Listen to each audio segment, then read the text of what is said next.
Nowadays, we have white boys in the rural Midwest rooting for Muslims every UFC fight night. You're not going to be able to convince us that these people are evil and that our tax dollars need to be spent on bombing them.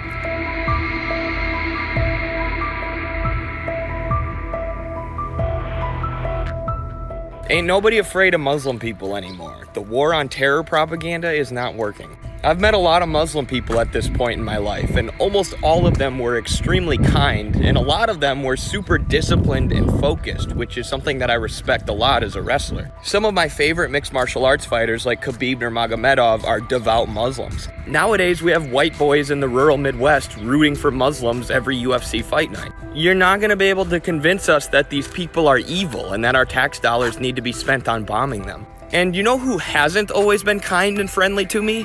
Israelis, Zionists. I talked to some members of the IDF on Zoom. It took them about 5 minutes to start saying all Muslim people are terrorists. And to be clear, I'm not talking about Jewish people. I'm talking about supporters of the state of Israel, who, with their violent, unhinged, and rude behavior, are turning more and more people away from their cause, away from Zionism. Meanwhile, Muslim people with kindness and friendship are bringing more people towards the cause of Palestine.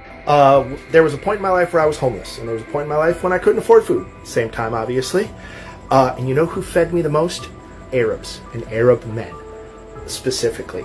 The people that treated me with the most respect, the most consistent respect, and the most kindness were Arabs, specifically Arab men.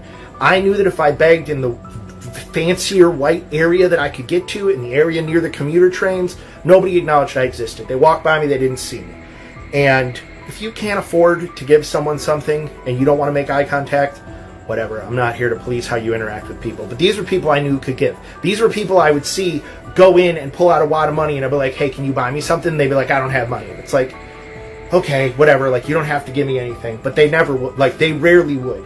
But I could walk not too far away and go into an Arab neighborhood with Arab restaurants and Arab shops, and I didn't even have to ask. I could walk through the neighborhoods, and people would be like, do you need to eat? They never asked me if I was hungry. They never asked me if I had money. Do you need to eat?